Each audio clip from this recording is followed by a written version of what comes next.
So we are reaching the last chaupai, which will be followed by a doha.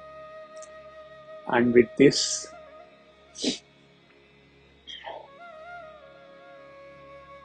we come to the end of the Hanuman Chalisa journey. As far as the talk is concerned, the journey gets over. But as far as the experience of all the talks, the journey begins after this talk. 40th chaupai. Tulsidas सदा हरिचेरा कीजे नाथ हृदय महाडेरा. Goswami Tulsidas Ji is ever the servant of Hari. O Lord, please dwell in my heart.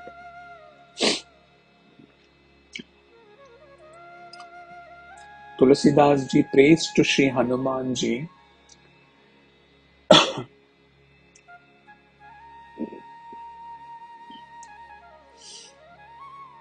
just as Lord shower his grace on him,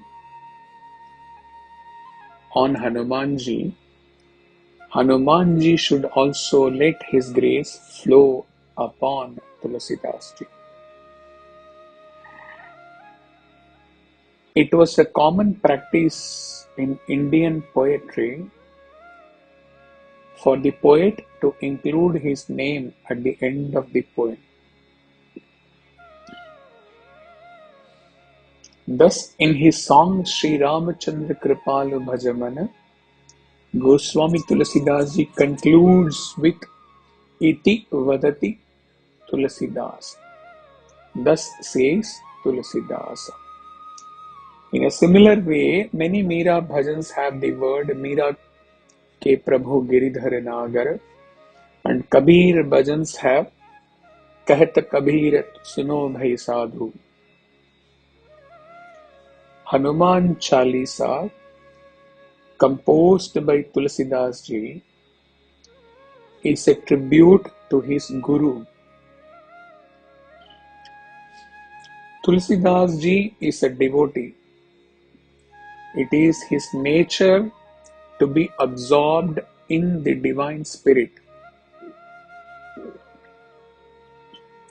And whatever comes out, whatever emerges out of one who is absorbed in the divine spirit, it is called as poetry, or it is called as hymn, or a shloka, or a mantra. Just reciting poetry is not the goal.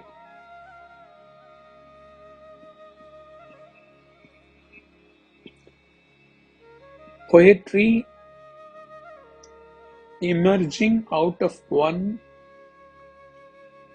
who is absorbed in the divine spirit is an intrinsically inspired, self-evoking divine praise with whose energy it is imbued. God is the ultimate source of that energy. You cannot connect with him directly often. You need a master to connect with him. The master provides you with mantra, with method, according to the particular time, particular character, particular place.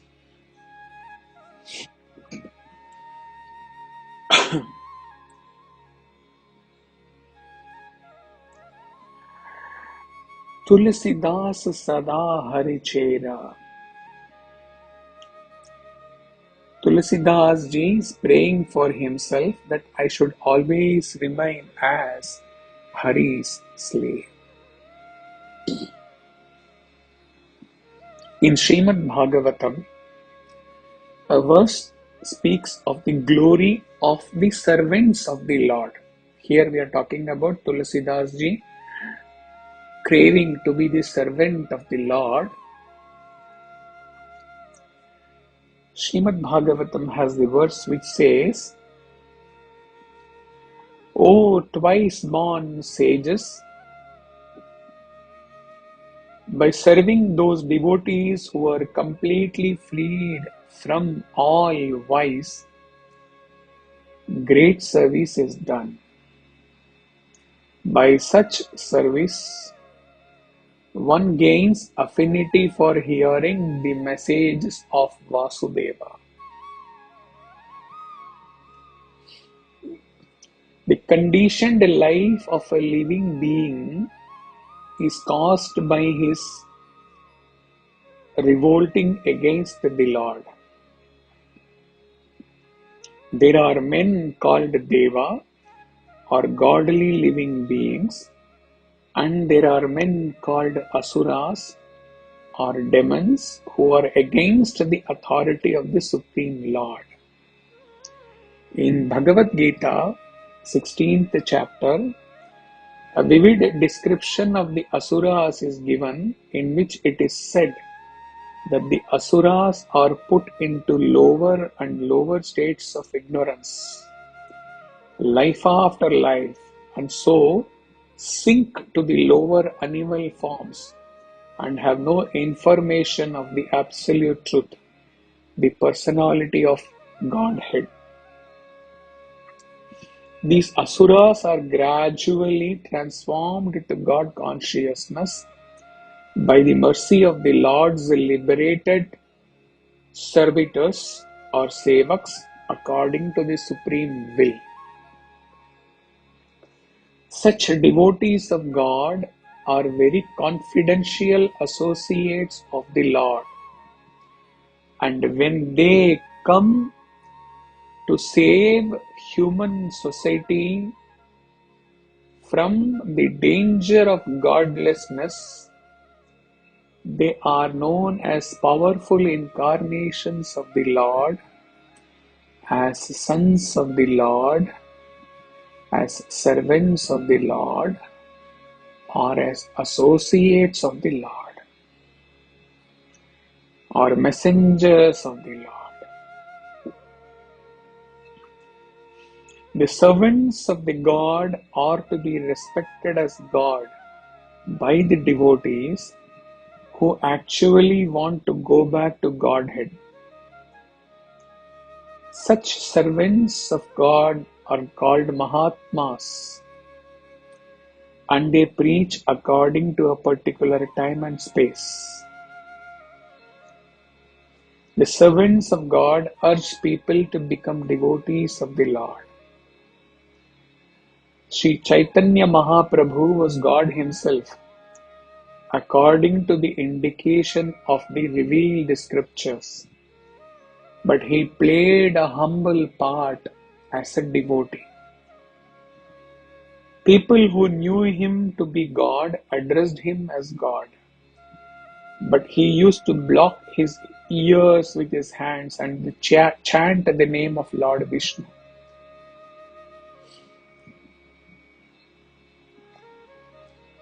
He never wanted himself to be called as God, although undoubtedly he was God himself.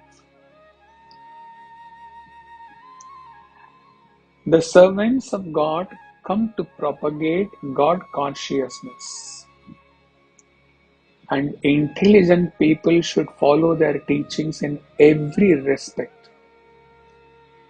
By serving the servant of God, one can please God more than by directly serving the God. The Lord is more pleased when he sees that his servants are properly respected, because such servants risk everything, even their life, for the service of the Lord, and so they are very dear to the Lord. The Lord declares in the Bhagavad Gita, 18th chapter, that no one is dearer to him than one who risks everything to preach his glory.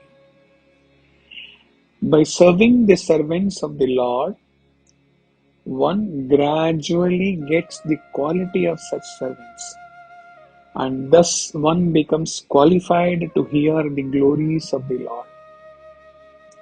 The eagerness to hear about God is the first qualification of the devotee eligible for entering the kingdom of God. This is Shravana. All this was about the Srimad Bhagavatam verse. Kije nath hridaya mahadera. When you have become a true servant of God, then, as Tulasidas ji requests, the God will always reside in the hearts of such true devotees or true servants of the Lord.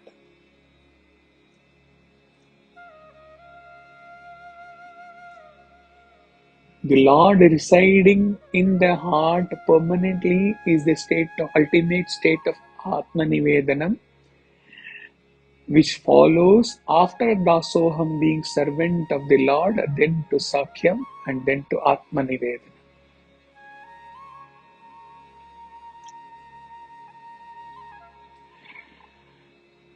When the disciples of the true devotee, a true servant of Lord, Tulasidas ji, repeat this line, they also get energized by the divine energy through the Guru.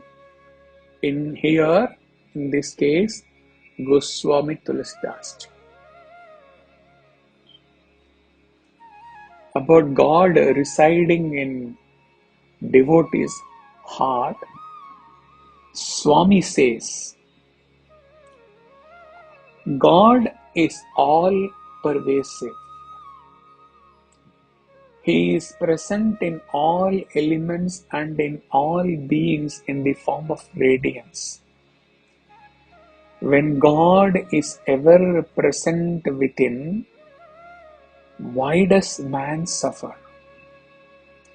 Some people say that they are facing hardships and are leading a miserable life. It is foolish on their part to say so. God, the indweller, has absolutely no sorrow and worries. He is the embodiment of supreme bliss. Is it not a sign of foolishness to think that you are haunted by misery when God is installed on the altar of your heart? So Swami says here, when you have me in your heart, never ever think your life is miserable, because when you install myself in your heart, then you are nothing other than me, and I can never have any misery. I can never have any sorrow. So you can also have no sorrow or misery having merged in me. Swami continues and says, God says, I am present in you. You are but a spark of my divinity. Such being the case, how can one be affected by difficulties and sorrows? When you inquire on these lines, you will realize that the demonic and bestial tendencies in you are responsible for this. Whereas you have to transcend those tendencies because you are not different from me, means Swami.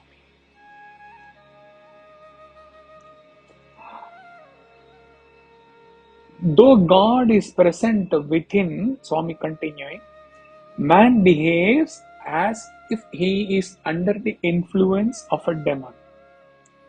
First of all, he should realize that he is spark of divinity and that no evil spirits can control him.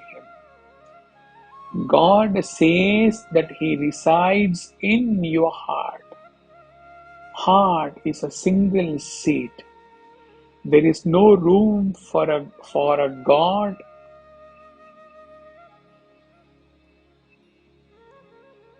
for anything else other than God, because God is an absentee landlord of this world. He is hiding Himself within these objects in creation. He is remaining within these objects. He is the indweller and interpenetrating presence or essence or substance, the intelligent and creative principle of the universe itself. I unquote Swami. This is about God residing in Bhakta's heart. Interestingly, is it ever possible that Bhakta in turn resides in God's heart? Maharaj says, just as oil is hidden in seed, butter hidden in milk, mind in brain, fetus in the womb, sun behind the clouds, fire in wood, sugar or salt in water, scent in the flower buds, sound in the gramophonic records, microbes in blood, so also God is hidden in all these beings and forms. God becomes a slave of His devotees.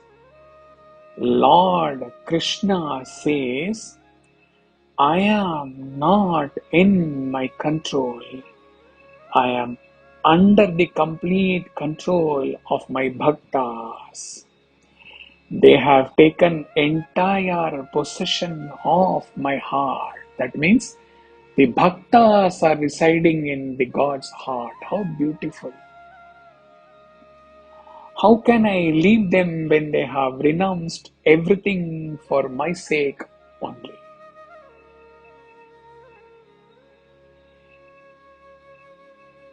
We move on to the last ever part of this Hanuman Chalisa journey.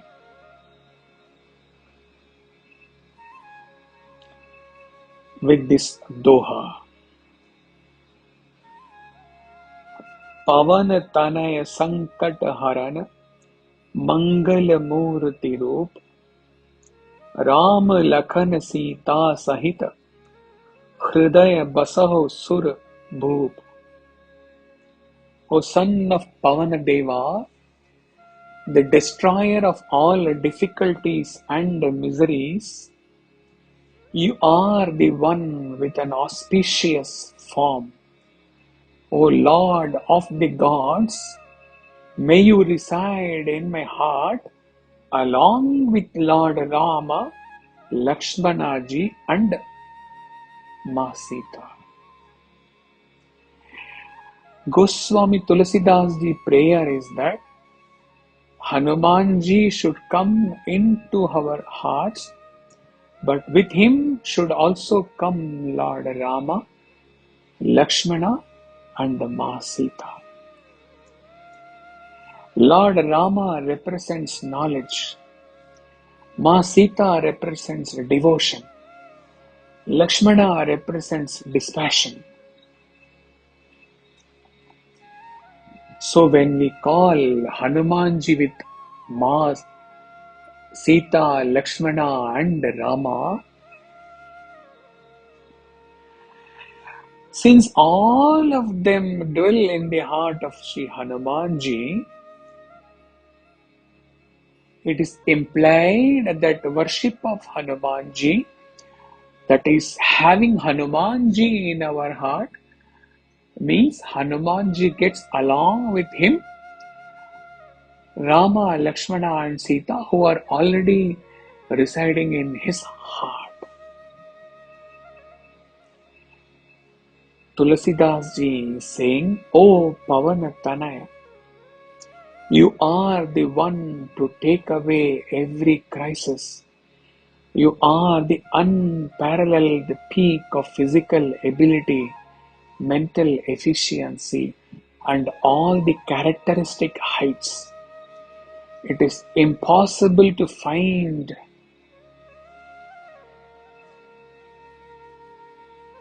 a dear friend, a servant, a friend, a kind devotee other than you. You are a symbol of auspiciousness. There is no possibility of amangala or bad luck from you.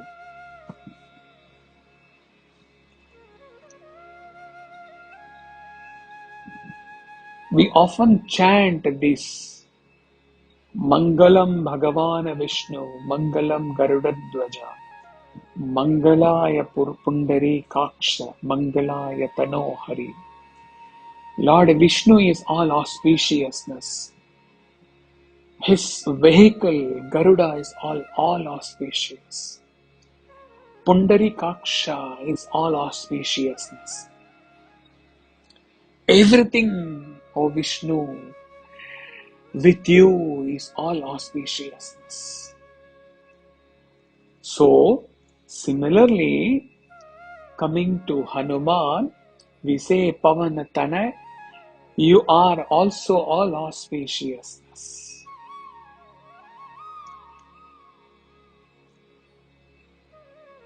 We know the story when Hanumanji cut his heart and got Sita to see Ramji in his heart. How did this become possible? This was made possible by his faith. Only by faith can we reach God. If you cut your heart now, you may see only blood and blood. But if you have full devotion, then you will have darshan of Sita Ram in your heart. Siya Ram in your heart. This is a miracle of divine occult science.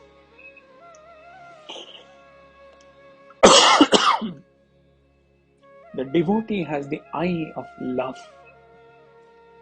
When love moves towards the material side of the world, then greed becomes lust.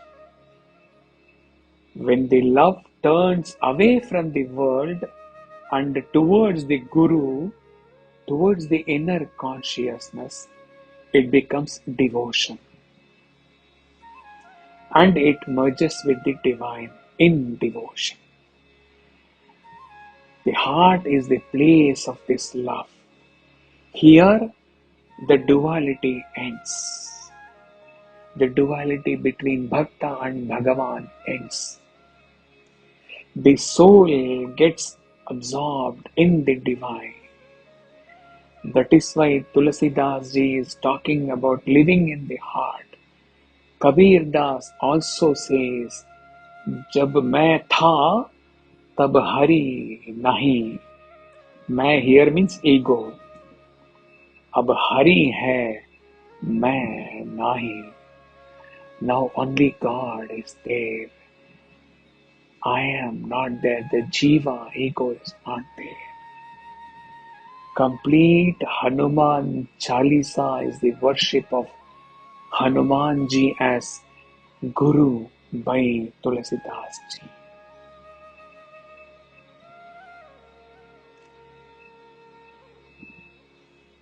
Goswami Tulasidas ji prayer is that Hanumanji should come into our hearts. But with him also come Lord Rama, Lakshmana and Sita.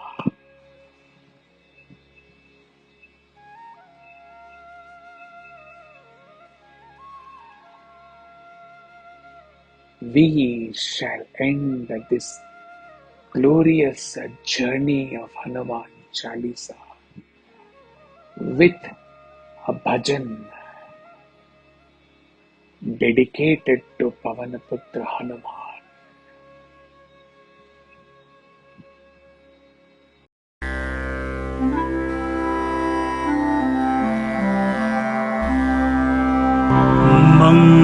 मंगलकारी Maruti